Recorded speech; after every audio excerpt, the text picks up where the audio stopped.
Welcome to Ducks on the Pod, a baseball podcast with your hosts, Matt Welker and Jake Mosley.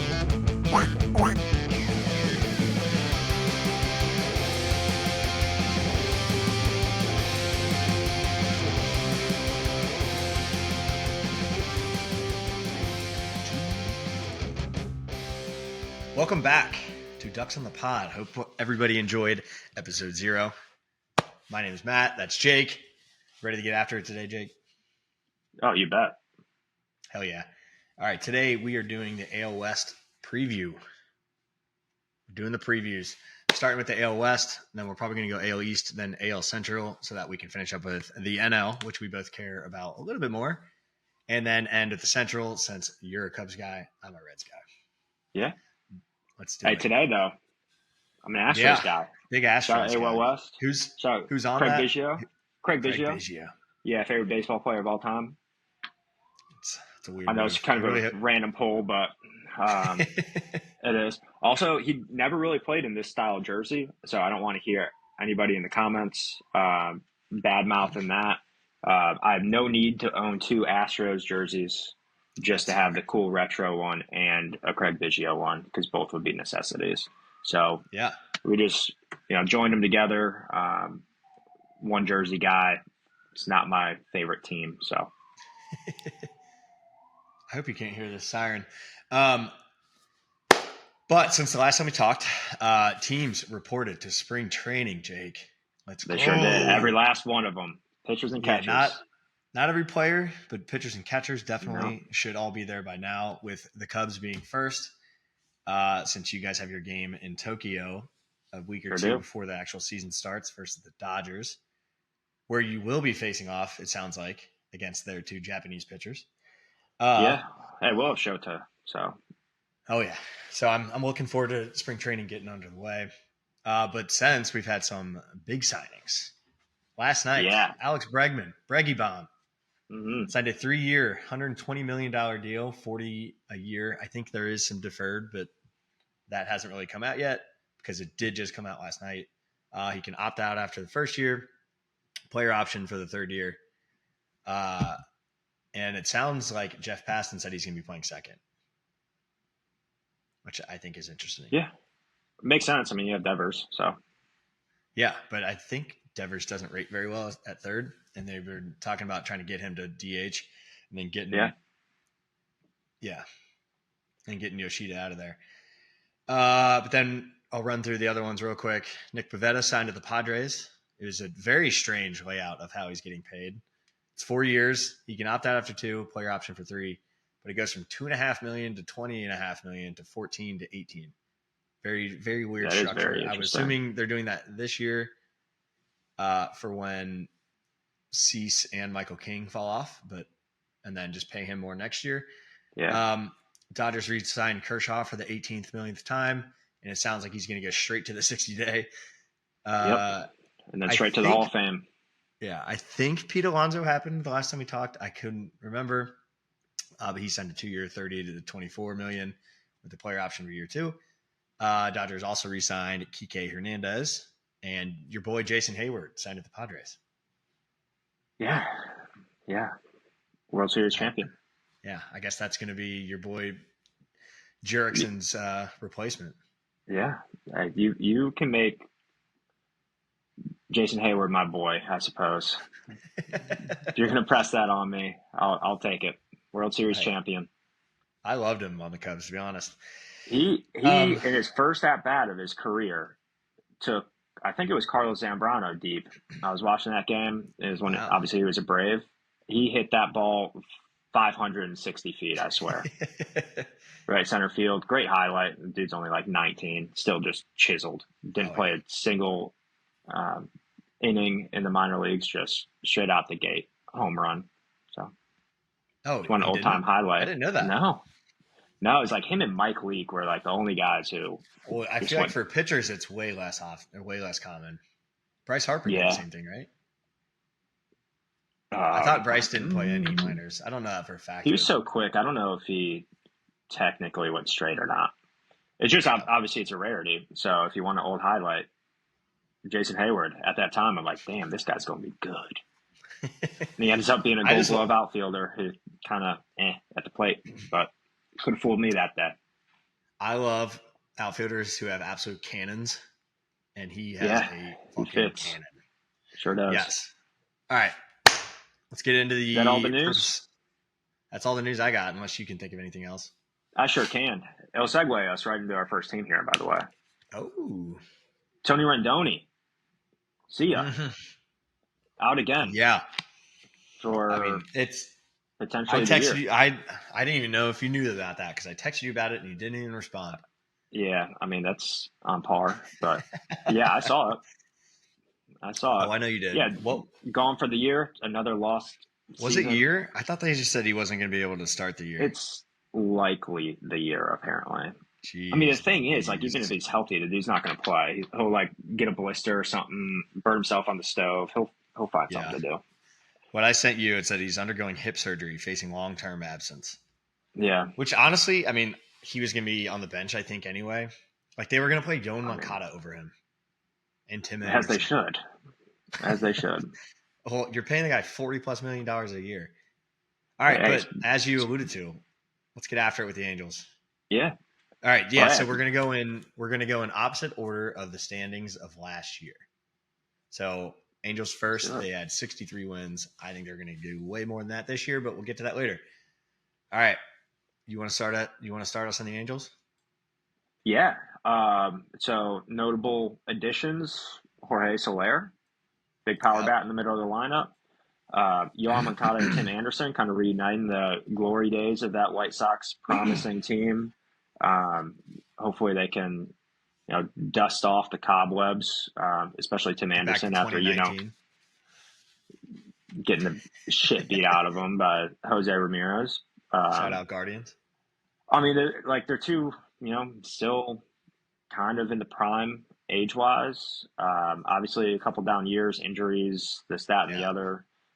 Who's that? Tim Anderson. Who's that new center fielder they got? I think his name's Mike Trout. I'm like, what? Yeah, exactly.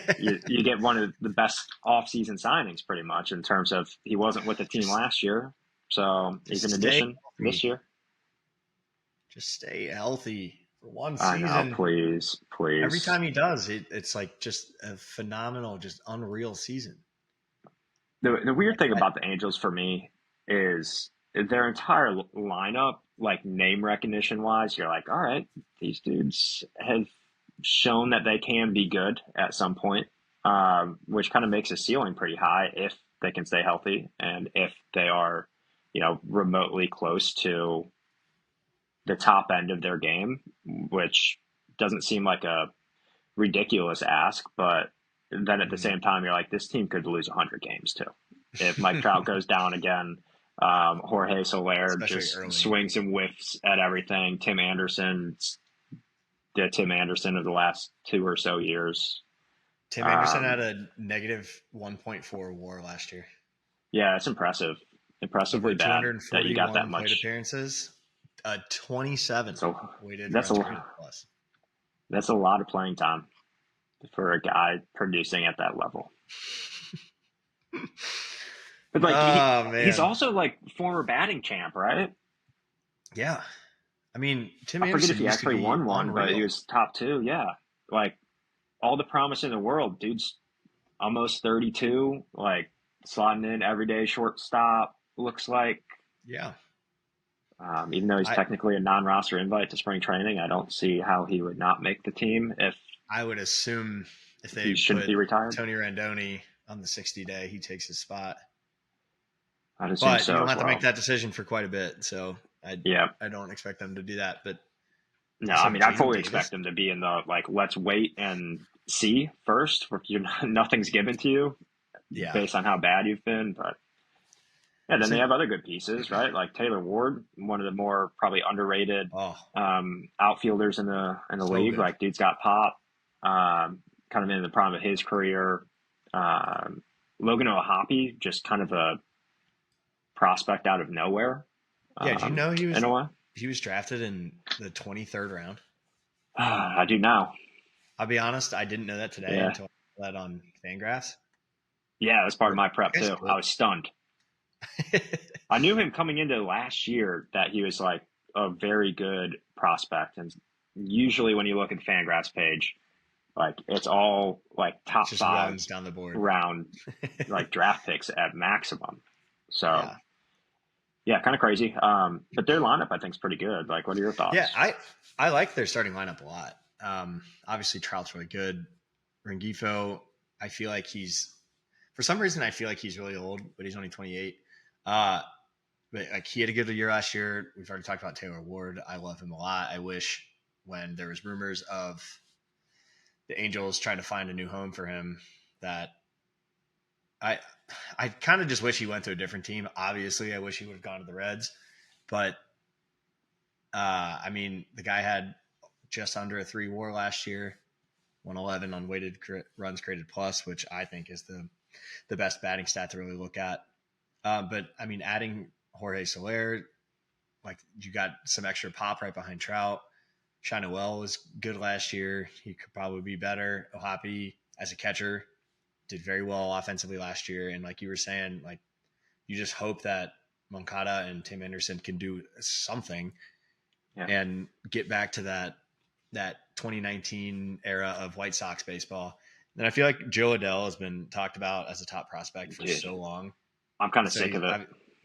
yeah, he's eclipsed 3 years service time, so he's well out of the prospect range. Right. But you just always hear about all the tools this guy's got, and like I just feel like you never see it. Like even last year, he was below average in that weighted runs created plus stat I keep talking about. But what I think is funny is their bench is very interesting. Like, Yeah, it is. not that we're Isn't trying to it? get too deep into the bench, but like they signed Travis d'Arnaud as backup catcher, which he's the crafty vet. Yep. He's with the Braves and Mets, right, for a Yep. long time. Then you got Kevin Newman, the lefty specialist, which this doesn't even show him as a platoon in there, but I can almost guarantee you he'll be playing against lefty pitchers. And then I don't know a whole lot I'm about actually, Mickey Moniak, but if I know Tim he Anderson was. makes the team, Matt, does Kevin Newman make the team? Because they have Zach Neto, who's currently not showing. He's hurt as well, but Yeah. I don't know when he's supposed to be fine, but just all healthy. Like, who gets the short end of the stick there? I don't know. Maybe that's why he's still a non-roster invite. He's got to prove himself first. Just fair. I mean, JD Davis is also a non-roster invite, corner infielder, but like, how many infielders do you need on your bench? You probably have to get rid of one of them, right? Yeah, I feel like you usually keep a catcher, 2 infielders that are generally different styles of infielders, yeah, than an outfielder on your bench. And it feels weird that JD Davis might be in the most secure position there. Yeah. He had a terrible year last year, but I don't know. I would think because of Kevin Newman's ability to hit lefties, that I feel like helps him out a lot there. I mean, there was at one point, I think, what was that, 2 years ago? Him and Nick Senzel were like 1 and 2 as far as lefty splits goes. Something crazy like that. The thing is, though, like they only have one guy who's a true lefty in their projected starting lineup. Yeah. So when you think traditional righty-lefty splits, like I don't have it laid out in front of me if anybody's a reverse split guy, but you wouldn't think that there's like a huge role for a lefty specialist hitter. It would more be depth. So he's got to outplay Tim Anderson or vice versa, depending how you look at it. And then obviously, like they can both be there when Neto's hurt. Yeah. Just be interesting to see it's a good early watch for a team that a lot of people are probably overlooking in spring training, just to kind of see who's getting playing time and who's performing a little bit better. I would argue that the Angels are probably one of the more overlooked teams coming into this year so far. Like, they're overlooked because I was going to say their rotation is dog shit. Yeah. Let me know if you disagree. I mean, but I'm not too excited looking about straight a up at 35-year-old Tyler Anderson and Kyle Hendricks, who Kikuchi's good. Fall off. Yeah, but So, I mean, according to these Fangraph power ranks, you at least have Jose Soriano and Tyler Anderson in the top 80. Yeah. It's not bad. And you got your boy Kyle Hendricks. Once again, World Series champ. I appreciate the career. However, yeah, they're all your boys. It might be over. You got your 10 years of service time. Last year, all he was on the roster to help development of a young pitching staff. Yeah. I would take him as a pitching coach in a heartbeat. I don't know if I would be too excited about having him on my team right now if you're trying to win ball games. That's fair. Reed Detmers, I've always liked. Yeah, high strikeout per 9 guy. Yeah, he still has a couple things to figure out, but yeah, I think he's at least talented. I'm not sure about the rest of them being too exciting if they're on my team. No. Not at all. And their pen is outside of Kenley Jansen and Ben Joyce. I was going to say, if they ever get to a 8th inning, I'd be scared of them. Yeah. If the starter only goes 5, they're not going to get to the 8th inning and get shit. No, the rest of their bullpen is dog shit. Yeah. They do have Bob Steve, though, on the injured list. But he did have Tommy John in April, so he's probably cooked. Yeah. I feel like that's not his first Tommy John either. I feel like he went through one when he was with the Reds. Tommy Johnson just changed so much in terms of rehab and ability to get back. Ooh, we should do a segment on that one week. Yeah, I'm in. How what's it called? The internal brace. Something the new procedure, like the Brock Purdy thing. Yeah, and I think Shohei is like, Brock Purdy was kind of the guinea pig, but I think Shohei was like the baseball guinea pig. Yeah, I mean, we'll see. I feel like you need enough time for like something else to happen though, too. You know? Yeah. Like they're going to take it easy on Shohei this year. I would once we get to the tail end of last year, like the All-Star break. Yeah, once we get to the tail end of like next year, if he's putting in like the full torque on the arm, if you will, for an entire season, that's when I'd be like, all right, this thing's working a little bit, I guess. All right, Jake, how do the Angels make the playoffs? Obviously they stay healthy and they hit the shit out of the ball. Mike Trout, 150 games minimum. Yeah. Need it. I'm not saying that he's going to do that because he's probably not going to happen. But in order for them to make the playoffs, I hope it does. I think Mike Trout stays healthy all year.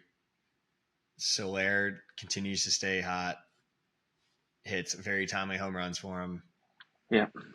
Neto comes back, continues to hit. Ohapi takes a step forward.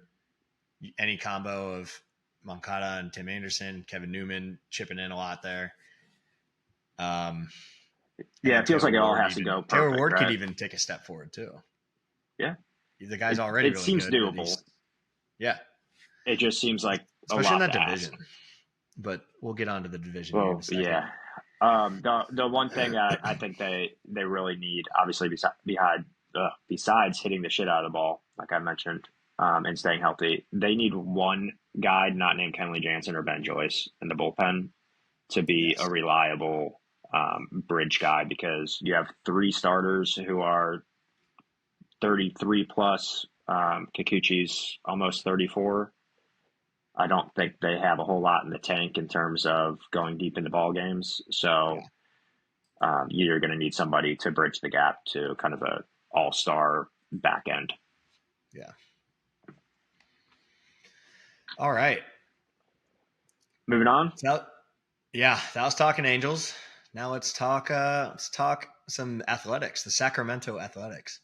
Yeah. Formerly known as the Oakland Athletics, soon to be known as the Las Vegas Athletics. And technically, they're only known as the Athletics, right? They didn't even put the name. Yeah, some websites throw in SAC as their acronym. Most just do ATH. Yeah. Okay, so obviously the biggest change in the Athletics is location. Yes. Right? So I came prepared today.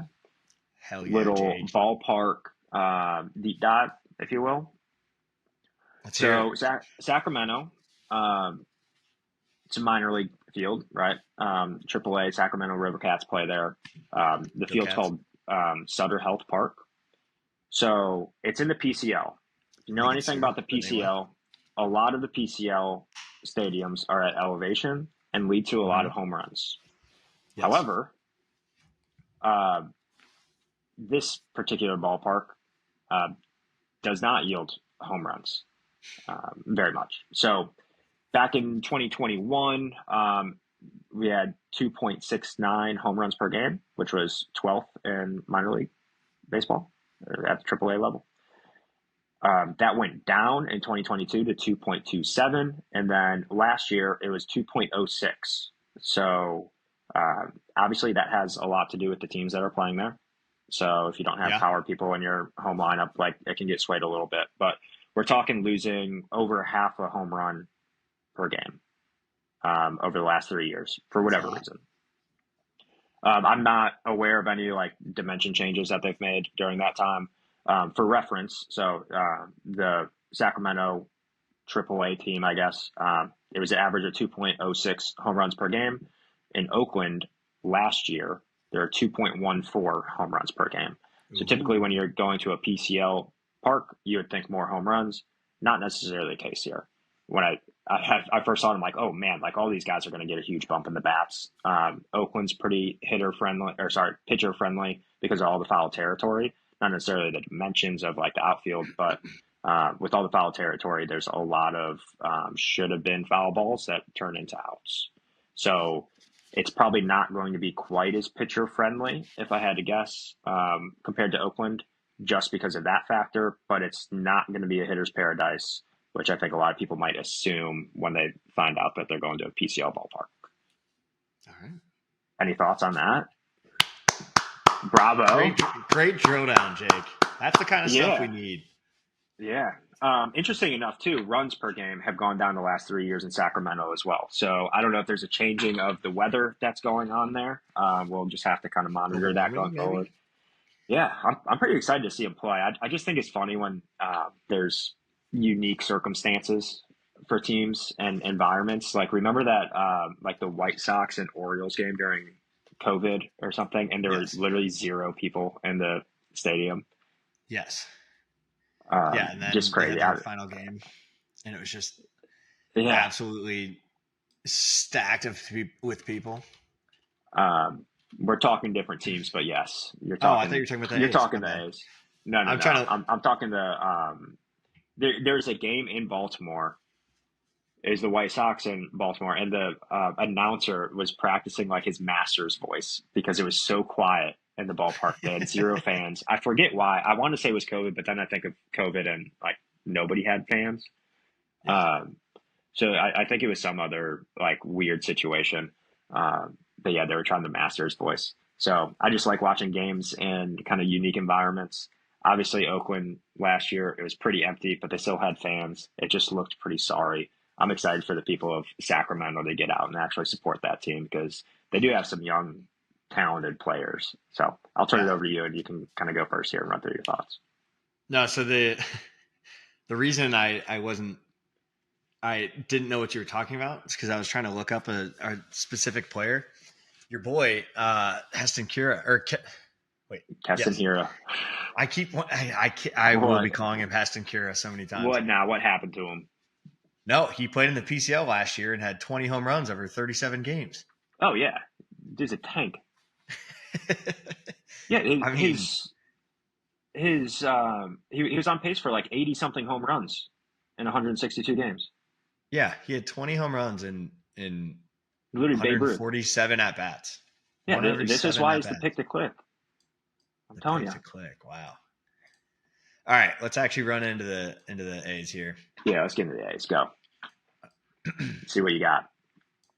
So I really like this team. It's a little funky team, but it's very top heavy.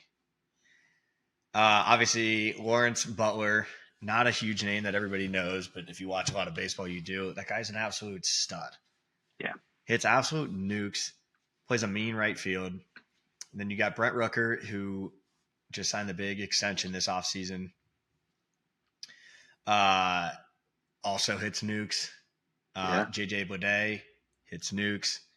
Like their top three just have a lot of power. They're great players, and they're just cornerstones of this team. But then you even got the guys like Shea Bangaliers, as Dallas Braden likes to call him, and Tower Soderstrom, who themselves fill in those 4 and 5 spots very well, both with positive runs created plus from last year. But then when you get to the back half of this, it gets very downhill, especially in that category. I like Geloff. He had a really bad year last year. Seth Brown, same thing. Gio Urshela, I've never really loved, but they just signed him this year, so who knows what's going to happen there. And then Jacob Wilson is slotted in to play shortstop for them to start the year. He's their top overall prospect. The guy isn't. It appears he's not the greatest in the field. Again, don't care about that, but I was reading about him earlier. They call him like the contact wizard, something like that. It's like he just has an insane ability to make contact with the ball. So you're talking his Luis average Arraez is only his style? average is 250. Expected was 266 last year, but that was also only in 100 plate appearances. But he's 100th percentile in squared up percentage, and there's not actually a number on it, I guess, on 100%, but the whole thing is filled. And then his whiff percentage and his K percentage are in 99th percentiles, meaning this guy when he swings, he makes contact and he doesn't strike out. But everything else outside of that, like his exit velo is low, all that other stuff's low. But he's a prospect. He's only 22. Keeps making improvements to his game year after year. I could see that guy becoming a stud. So obviously he's a prospect, a rookie. Like he'll probably be at the bottom of the order. Take that part away. That just player profile. Where do you want him hitting? Well, so he's got all that contact, but his average isn't there yet. Oh yeah, well that's what I'm saying. Like take the name out of it, and the fact that he's a prospect, like he'll grow into it. But just how he projects as I would think pretty supreme high. Contact guy. Where do you want him batting in this lineup? That's what I'm trying to figure out. Like assuming the average gets there, I would want him to hit pretty high up in the lineup since he's got such a good contact. You get to the starting pitcher early in the first inning, like if he can do like what India does a lot. India very often when he hits leadoff has like 9 pitch at bats to start the game, and it just gets in that starter's head. Whether you get a run that inning or not, doesn't really matter. You just start to build up that pitch count fast, and I personally really like that. Like I would like for him for Jacob Wilson to get up to first, but are you just gonna move Butler, Rooker, and Bleday down? Well, so that's the reason I asked is like they do seem very top heavy, and the top of their lineup they have power, right? Yes. Like they can hit. So just having like a contact guy to start things off, I just feel like their current projected lineup that we're looking at here, it's not really maximized. Yeah. So I'll have my eye on that. Just kind of like their lineup construction as they go. Obviously, like Moneyball, they're probably more so than any other teams, like analytically driven, and kind of squeezing the most out of their team. So just kind of interested to see what what my intuition is saying versus what they're going to end up doing.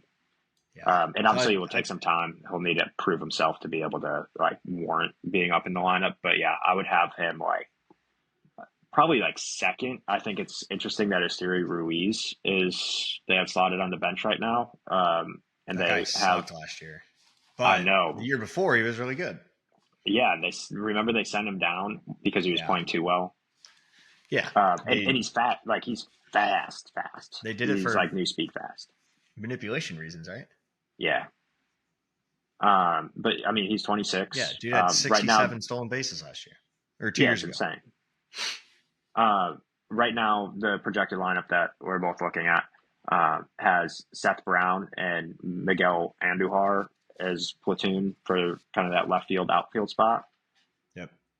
If I'm playing manager for a day, knowing how young this team is and that like if you're going to make any noise, then it's got to be because people are overachieving, and you're kind of taking that early next step. And if not, like just let your young guys play, man. If Yeah. you're going to lose, like you don't need to be trotting Seth Brown out there.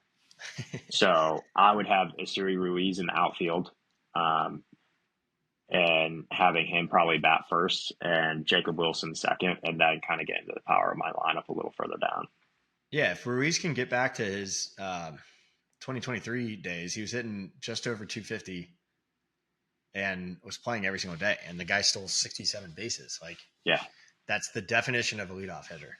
Like, yeah, I want that right. guy on base all the time, and I want my contact guy right behind him because, I mean, if he's stealing first and second, you have a run in the first inning every time he gets on, practically. Like if you aren't going to strike out and all you're going to do is hit the ball hard up the middle, like I don't care if you ground out to second every time. Yeah, so I'm rolling through their minors right now. It looks like the vast majority of their top prospects are all their pitchers. Yeah. So it'd be very interesting. They do have a first baseman who's their number 1 overall, but he just got drafted last year, so he's still in AA. Yeah, he's ways away. As far as position players, like this is kind of their team. This is it. Yeah. They got no help.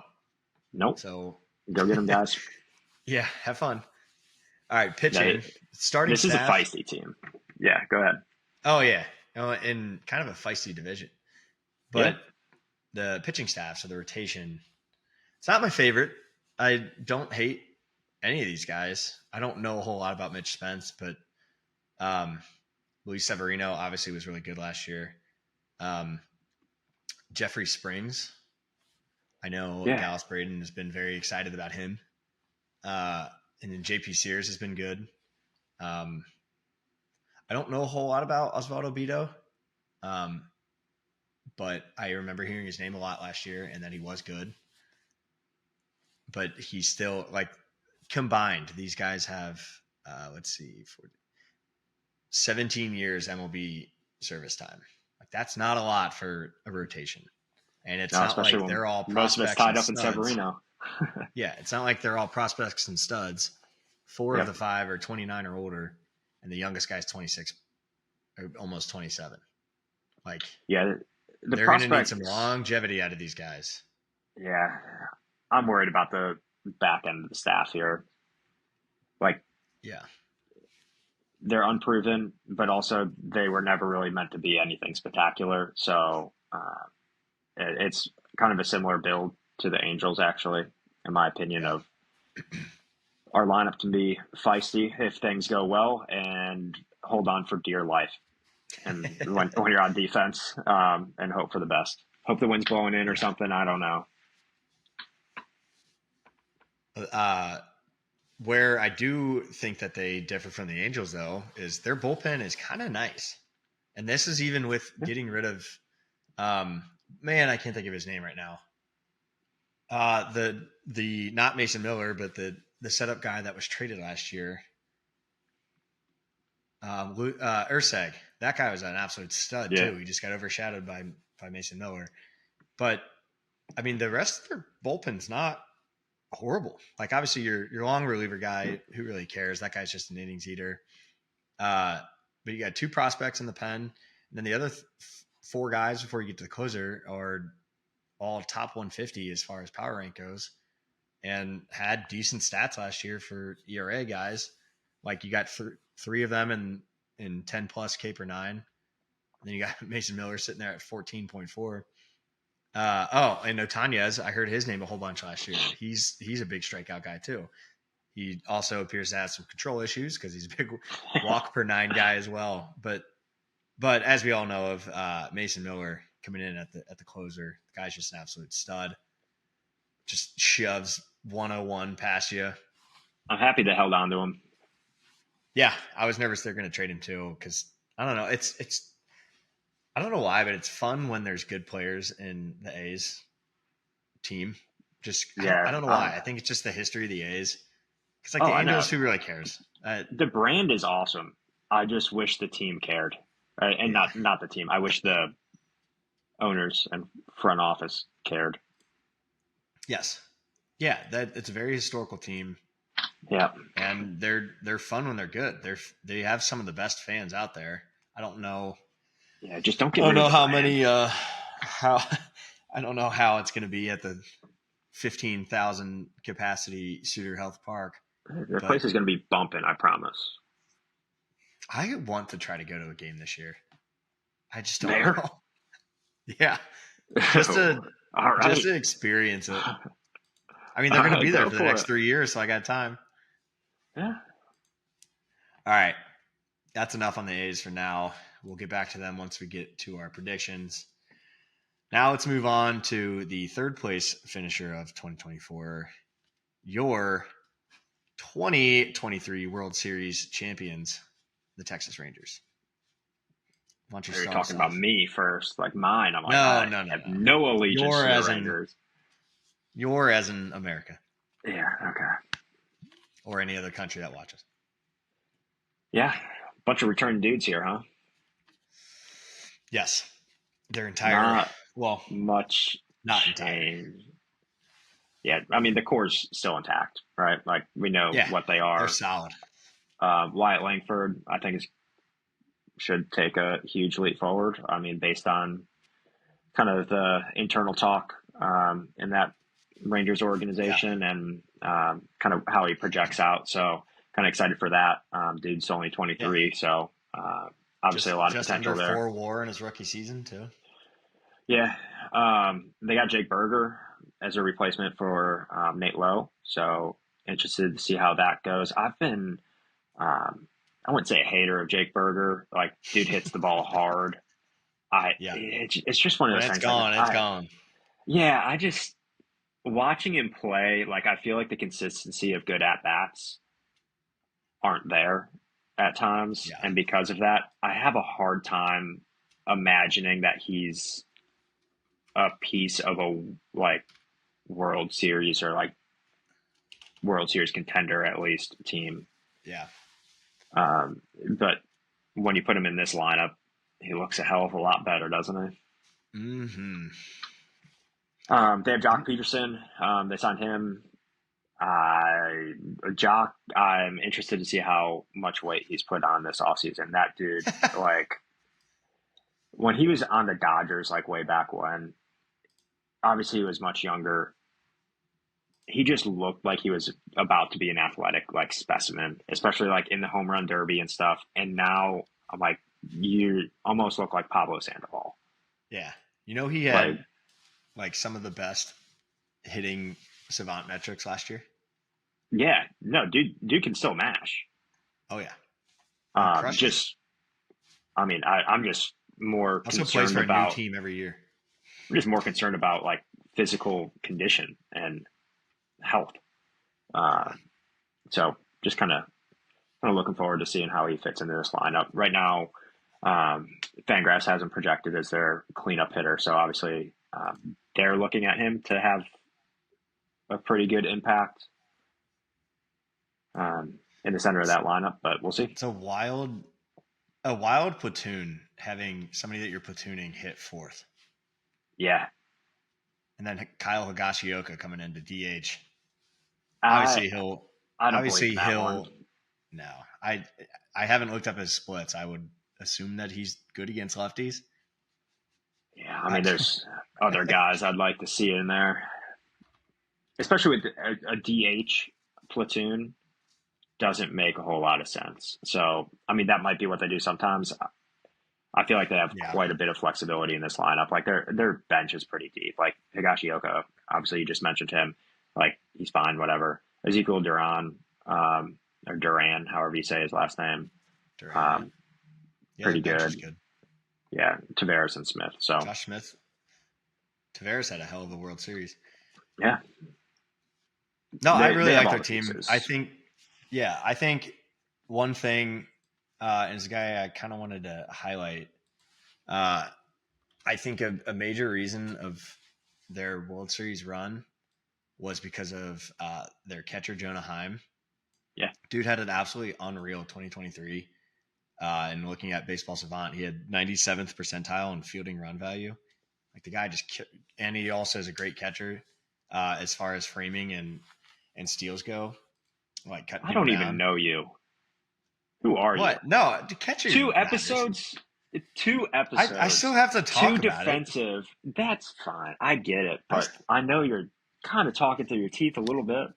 You care about the bat. I do care about the bat the most, and that's why I think Jonah Heim getting back to 2023 status would be massive for this team. Yeah. Like last year, he went from having an 85th percentile batting run value 2 years ago to 3 percentile last year. Like that's not good. No. He's a switch hitter too, so if he gets it going, huge value add. Yeah. Moving on to rotation. Here's one that has a massive question mark, but possibly a massive addition. Jacob deGrom coming back. Yeah. He's age 36, about to be 37 season. Man, their rotation's old too. Yeah. Obviously, Nate Eovaldi is real good. I'm very curious to see what deGrom's going to do. They got a lot of experience on this team. John Gray, Tyler Mahle, former Red, which I don't think he's pitched in like 2 years. Then Cody Bradford's a guy I was looking up earlier because I didn't know a whole lot about him, but he's got some good underlying stats too. And he's the only lefty in their rotation as well. Could see him making some weird appearances in the playoffs should they make it.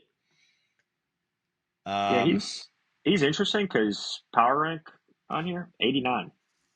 Yeah, that's kind of why I was looking him up because I was like, I've heard his name for sure. I know who he is, but I never really thought he was that good. But yeah, I mean that power rank was like what? So I had to look him up. The metrics have to favor him, huh? Yeah. Looks like he's got some pretty good control, under 2 walks per 9. Yes. And he 4-to-1 ratio. Doesn't give up a lot of hard hit balls. Good ERA. Yeah. Well, I was going to point this out. He like barely even throws the ball 90 miles an hour. His 4-seamer only goes 89. Love that. But yeah, then looking at his pitch arsenal, a lot of his pitch charts are pretty consolidated to the heat zones. Obviously, there's going to be some wild pitches, but for the pitches he throws the most, he's pretty consistent.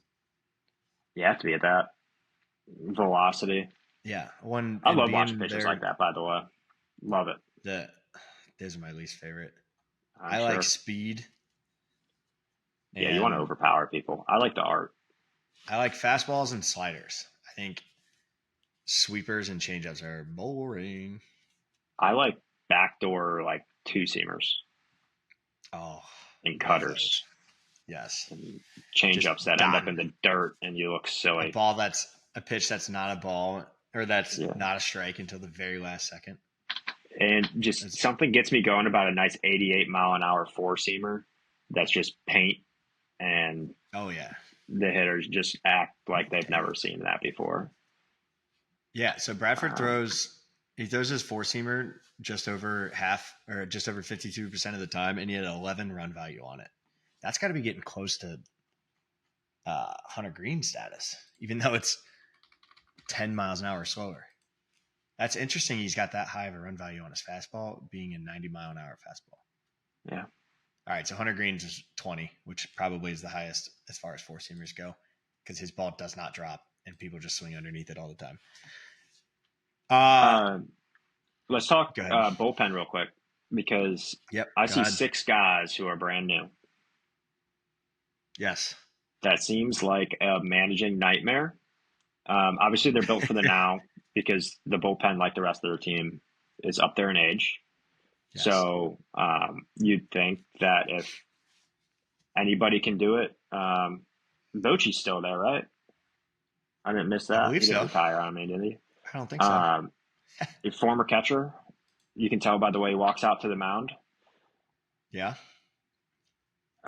If anybody can manage, a whole bunch of new faces down there, he'd be pretty high up there in my pick of who I'd want to do that for my team. So I think they'll figure it out, but it is a little bit concerning that they have 6 new arms down there, undefined roles.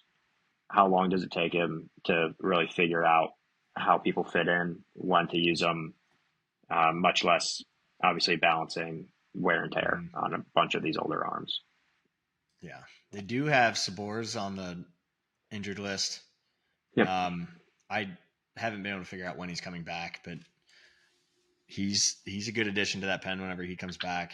But yeah, that six fresh faces in the pen is not ideal.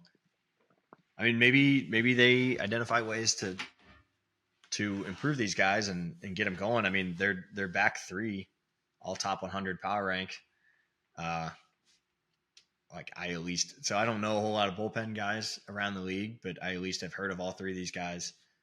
They have great underlying stats.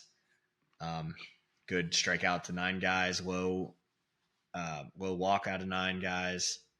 Like those 3 aren't bad, but the rest, and Jesse Chavez is still pitching.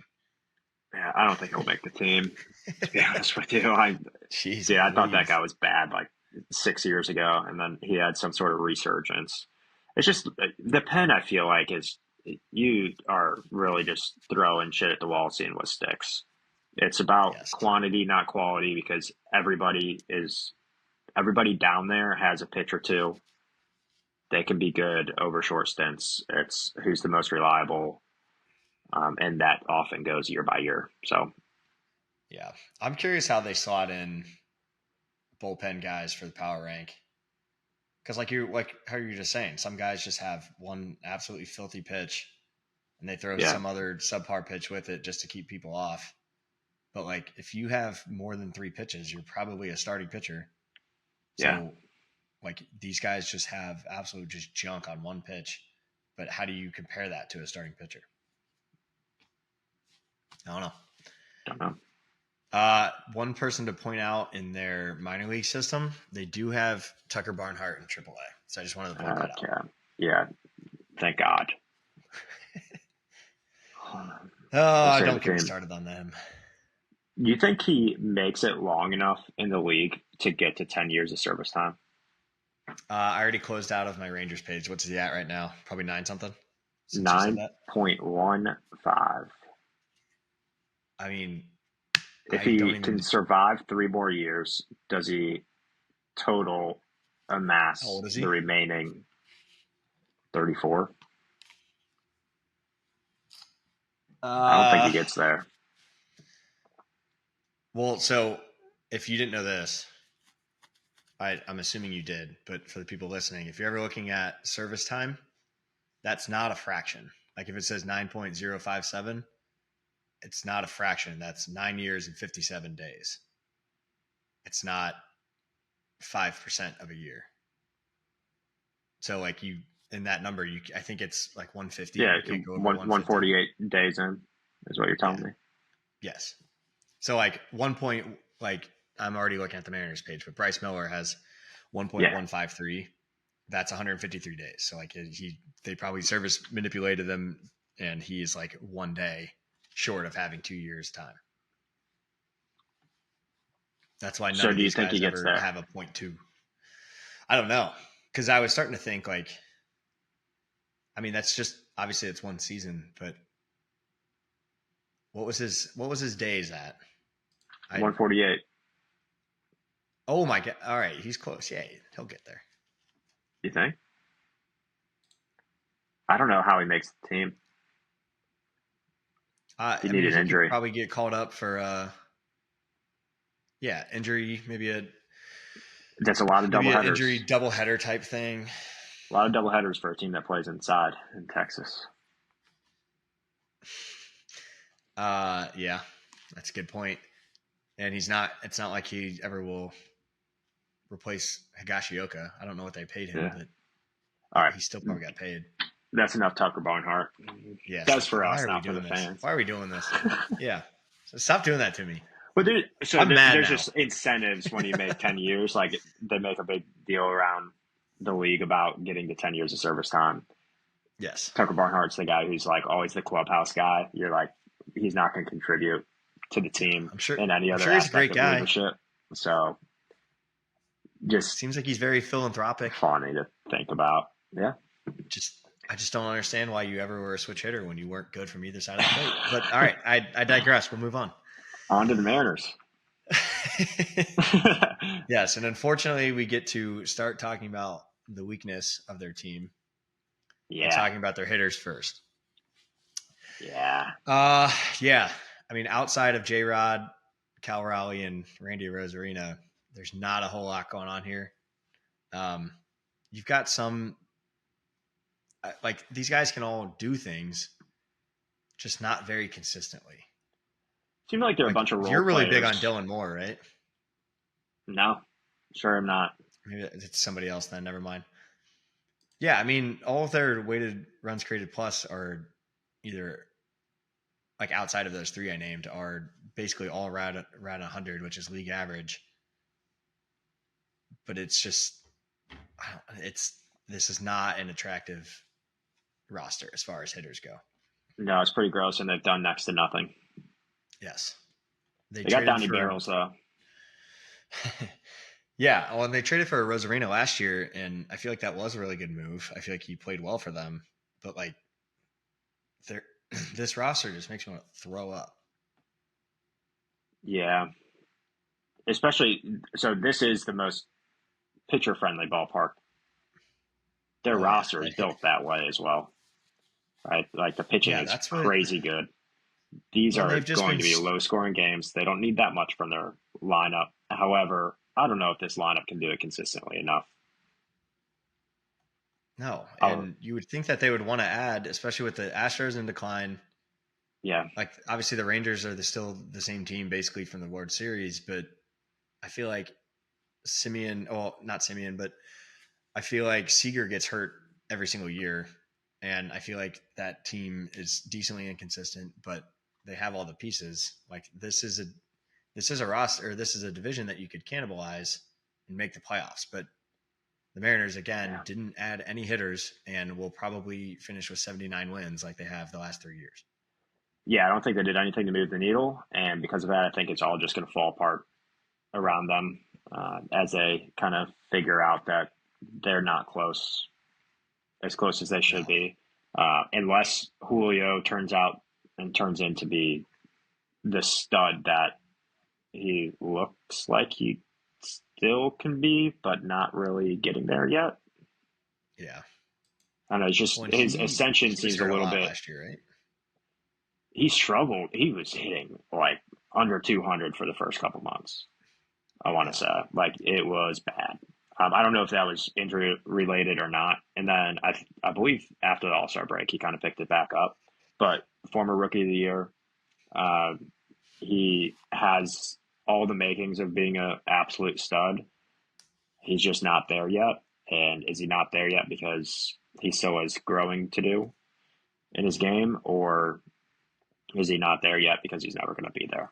So, like, there's a lot of pressure on him, I think, this year to figure out how to mask the lack of moves that they've made on the offensive side to complement their great pitching staff. Yes. Which he is only 24. Like, that's a lot to ask of a 24-year-old to just completely take over a team and lead everybody. Like, no one else, their entire roster, at least their starting 9, none of them are younger than 27. He's 3 years younger than anybody else on the team. Actually, even looking at their 4 position players, same thing. Like, he's the youngest on the team by a lot, and they're asking him to carry their team, basically. Yeah, it's a little bit concerning, isn't it? Correct. Very much. And I was just scrolling through their minors trying to find like their top prospects. I remember hearing about Harry Ford all last year, and I remember possibly throwing him in fake trades to move him over to Cincinnati, but because I do that all season long. But he was their number 1 prospect last year, and this year he's 39th. So he did not have a good year last year. Like, that is tough. Yeah. Oh, I'm sorry. That's overall rank. All right. Never mind. He still was good. I was like, damn, that's a fall off. But we're good there. We're good. I was going to say, you are far too in the weeds for me. I don't know a damn thing about Harry Ford. I'm just scrolling down off there. No, I just remember hearing his name like crazy, and it looks like their second best, their 4 of their next 5 best prospects are all shortstops. So we're gonna have some athletes coming up. I also don't know if they're big time hitters. Maybe they're ranked that high because of their defense. I don't know, but I want to know how much they're in trouble. I want to know how much effort they put into acquiring hitters, and hitters just knowing that it might be career suicide going to Seattle. I don't know. And I'm surprised that they haven't made any dimension changes to that ballpark. You would think they would. I mean, those gaps are gigantic. Yeah. And that wall seems pretty movable. It's not like it's attached. It's not like the metal supply building in San Diego or something where you're kind of like playing around obstacles. Like it's a wall and they have like a bullpen behind it and a restaurant. Like put a couple more restaurant tables in there. Move those suckers in, bring them to the front of the warning track, get some power, get some excitement going for your offense, rely on your pitchers to just continue to shut people out as I expect them to do. Yeah. And go add some more seating. Chase some pennants. Yeah, exactly. They're already the fourth highest. Already the 4th highest capacity. Are they really? Yeah, which third if you want to not count Oakland. Since Oakland was the Raiders, they're much bigger. Gotcha. Yeah, they're the biggest in the American League. I didn't know that.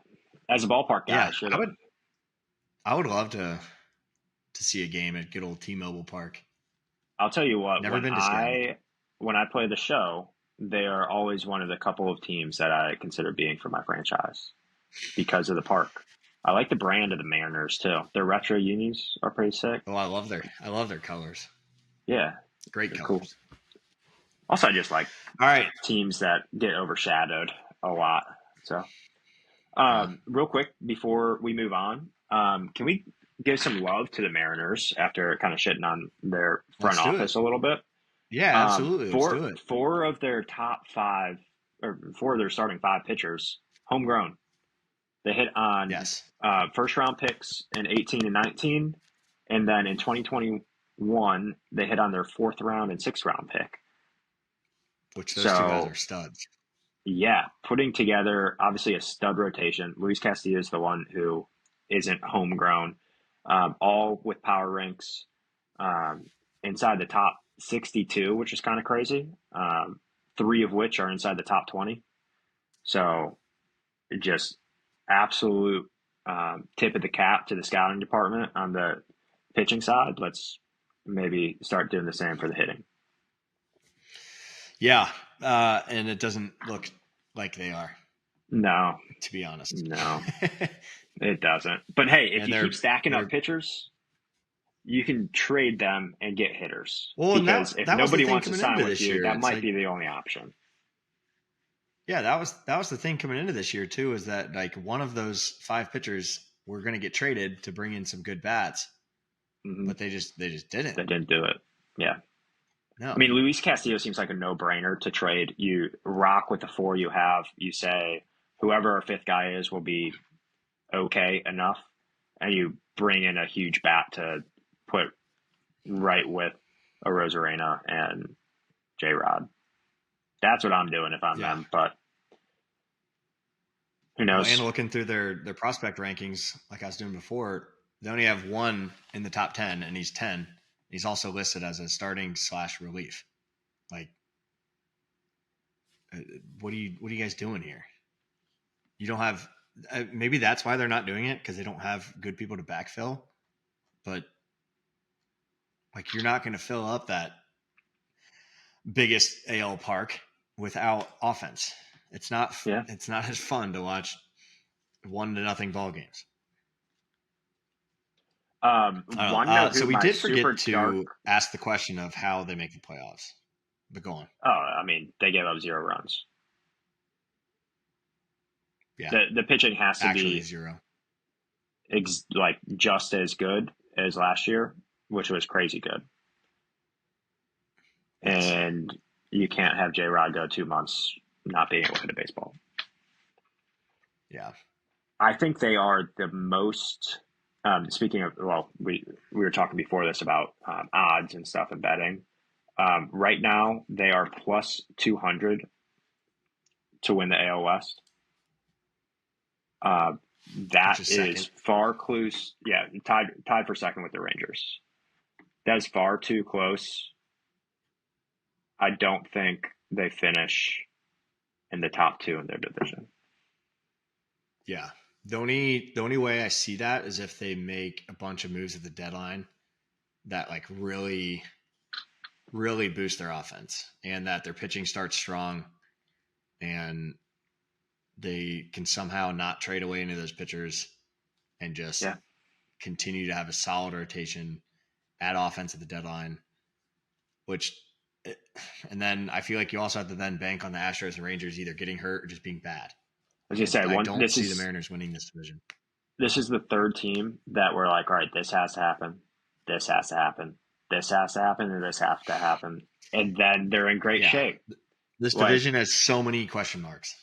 yeah, when you're talking, we just talked about the Rangers. The Rangers have the same odds as the Mariners to win the division. I would take the Rangers Which I think is crazy. 100 times out of 100. We're getting ahead of ourselves, by the way. Yeah, I know a little bit, but We're getting ahead of my ourselves. my bad. That was Going supposed off to be script. next segment. Well, we'll get there. We'll get back to it. You can save your takes. Yes. Yeah, I don't. There's not really much to talk about with the Mariners bullpen. It doesn't look great as far as the power rankings go, but Andres Munoz is very good. He's proven that. They don't need much of a bullpen with that rotation. That's the thing. No, yeah, that's the best part about it. You don't really need that. Yeah, because those five could go 8 any given night. Yep. All right, let us move on to the final team. Your 2024 Division AL West winning Houston Astros, which is a very interesting team to look at because, yes, they added Christian Walker, one of my favorite free agent signings in the offseason. They also added Isaac Paredes, and that's it. Yep. Like, they lost Bregman. Oh, sorry. You don't think Ben Gamel's a huge add? No. Either. Not at all. Yeah, you lost Bregman. You lost your cornerstone third baseman. So, yeah, you got Paredes, which So I'm only bringing up defense again because I know Bregman is very good. I believe he won the Gold Glove last year. Is Paredes known as a good third baseman? Don't know. Like, I feel like he's probably solid and average. All I know about that dude's underlying stuff is, and I don't know, you might get into it because he's one of the like StatCast anomalies of he hits a lot of fly balls and he pulls them. And therefore, they think he's going to be the Crawford box merchant. So we'll see. Yes. Fielding, he hasn't been that good since 2022, but outside of that, nothing ranks high percentile-wise. You say he's a little bit on the hefty side. So I'm surprised. Yeah. I'm not surprised he's not a good fielder. He just doesn't seem very quick on his feet. Yeah, he's just that sturdy third baseman. Yeah. But no, as you were just alluding to, this guy has one of the wildest like batting splits ever. He's just an absolute fly ball left field hitter, and I guess I should say pull, not necessarily left, but it's just like absurd the stats. So I'm looking at his expected home runs by park last year. So if he was on the Orioles, so first off, he hit 19. Yeah. If he was on the Orioles, he would have only hit 6. Yeah, deep left field. Yes, and then his number one expected home runs is 26 at the Astros, which is his new team. And I believe every single year, maybe not every single year, but the vast majority of the years he's played a fair amount of time, the Astros is the highest because he's hitting those warning track fly balls to left field. But they've got those Crawford boxes that are in further than anywhere else in the stadium or in the league. Like he needs to retire in the city of Houston. They might build a statue of him, or he should it's not never going to work out because he's not he that should good. never. No, I'm saying he should never leave Houston. Yeah, like no, as long as he's playing ball, he needs to be an Astro. Yeah, and I'm telling you And that I he's either honestly going to be a think great Astro, and they're going to build a statue because their thoughts are accurate that he's just going to hit the ball into Crawford boxes just routinely, or he's going to be absolutely dog shit because he's not that good at baseball. Yes. But yeah, I mean their lineup is good. Like their top six is still like they're still good Astros teams. They're just getting better. Altuve's getting older. Jordan's obviously a stud, only 28. Christian Walker's old. He's only there for a couple more years. Chas McCormick's a bum for trying to swipe the ball out of a first baseman's glove once. Yeah, dirty. But like outside of that top six, no one else is anything to me. Yeah, I feel like they are. Yainer Diaz really, really good as well. He's one of the better catchers. Good. I just think they're squeezing the most out of this core, which I appreciate. I think they're doing a good job. I think they've done it pretty well here with kind of the resources of not going like completely all in and mortgaging the future. But they're still putting obviously a very competitive team out there on a daily basis. They still have the core who's insanely good and proven and knows kind of how to navigate a season and compete for divisions and so on. So I'm pretty happy if I'm the GM of how I'm bridging the gap here and hoping for better things down the pipeline. Yeah, but are you? Yeah. I mean, their rotation's good, like really good, but I don't know. I just feel like they're going to get bad here soon. Yeah, I do too. But that's what I'm saying. Like Altuve they are can only do it for so much longer. The guys, they're maximizing the core that they have, though. You were breaking up, which is kind of, so I couldn't really understand what you said. Oh, good. Yes. Yeah, it says reconnecting. Not sure why. Still there? Yeah. Can you hear me? All right. You keep cutting in and out on my end. Oh. Yes. Then their bullpen's nothing to really sneeze at either. They do have Brian Abreu and Josh Hader, who both obviously are really good, but outside of that, Yeah. I forgot that they've got some good injured pitchers too. Yes, they do. McCullers, Javier, JP France. McCullers somehow is only 31. Actually, I don't think JP France is that good. Yeah, he feels like he's like 41. Yeah. I swear, I don't know the last time that guy threw a competitive pitch. It seems like he's been hurt for years. Yeah.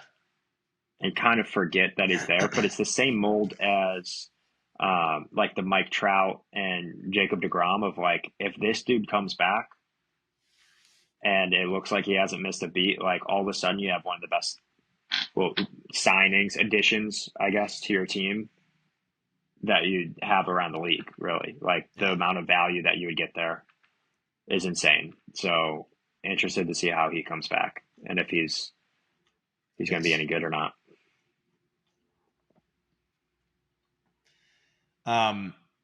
No, I completely agree. I don't know when he's supposed to be back.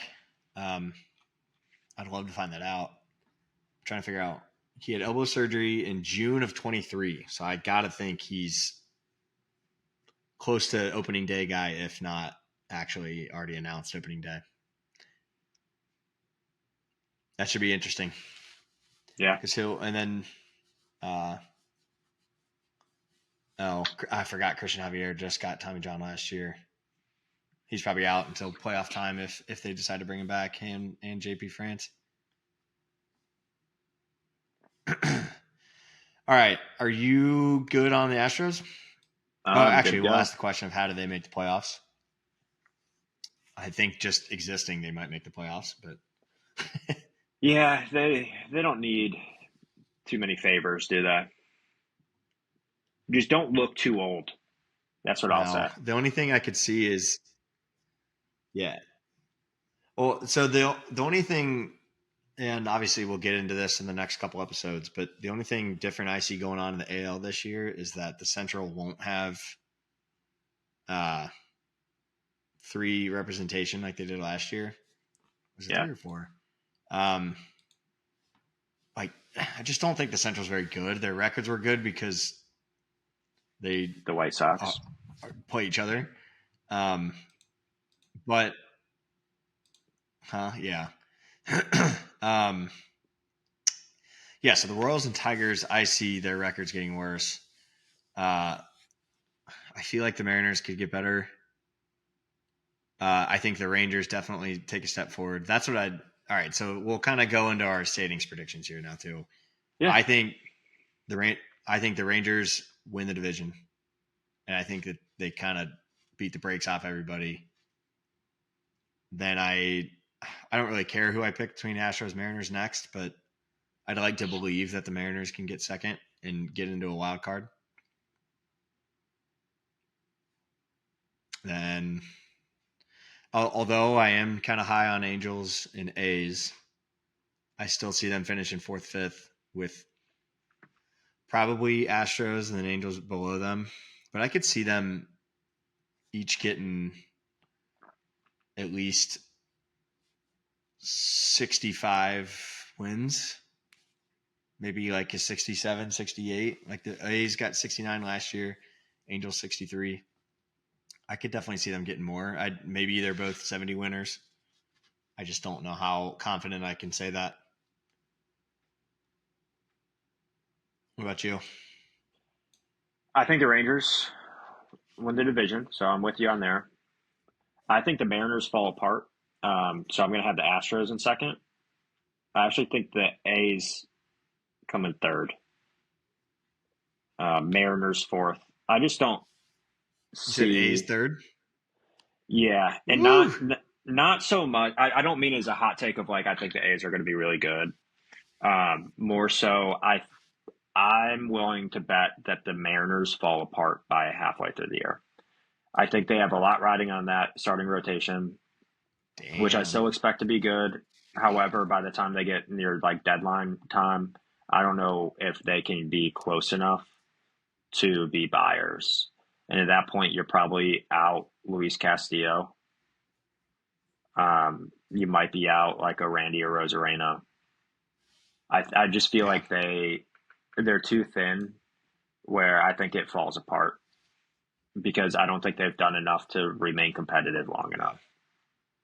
So with that in mind, I think the A's are feisty enough, and given the amount of young talent they have, like what they have is what they have this year. Like they're going to compete.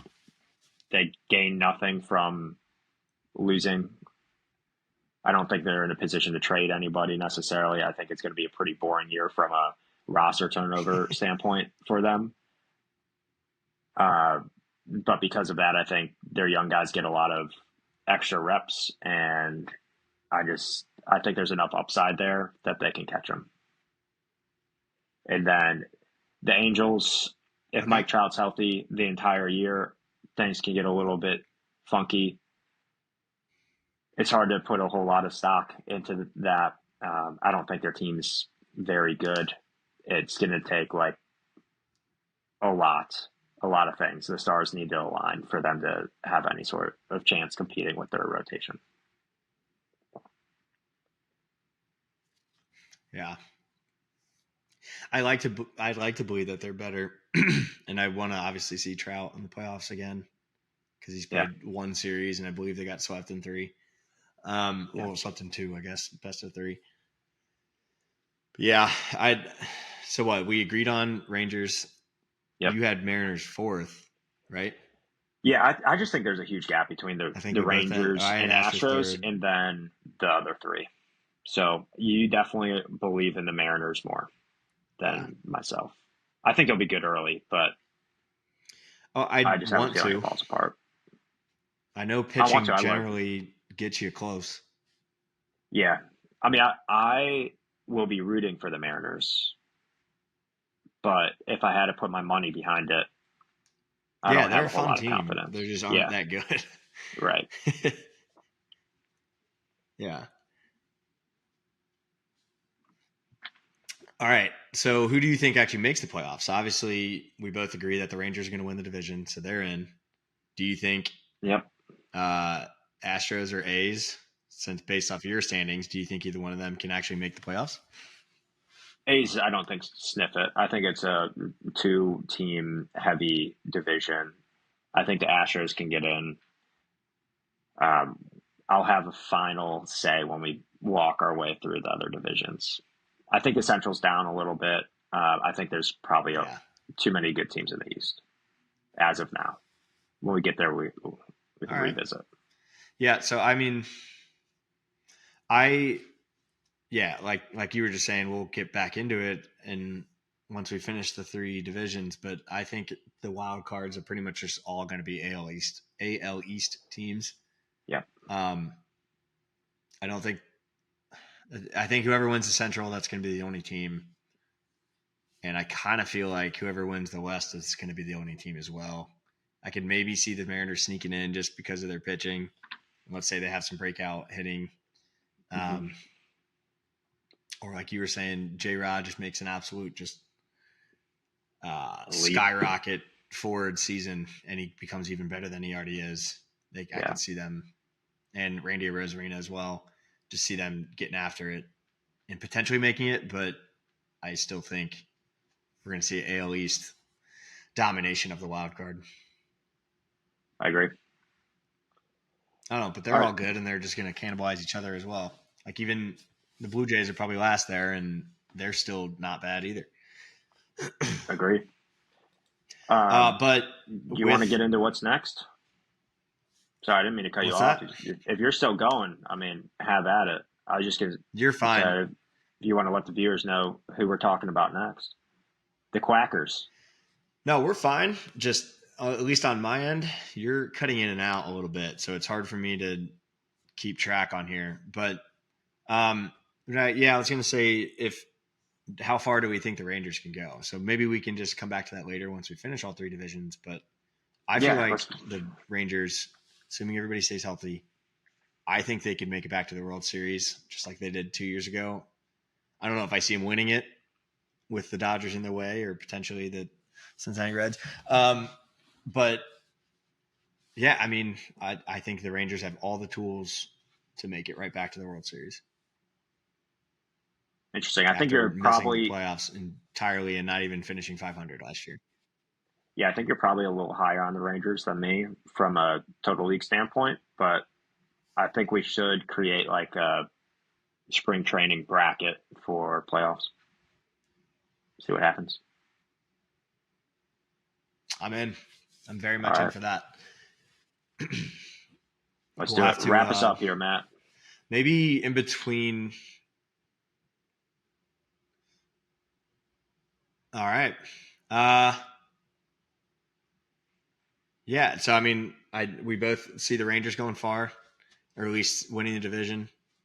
Um, we're a little different on Astros and Mariners and possibly the A's, but agreeing that the Angels still stink and are probably finishing fifth.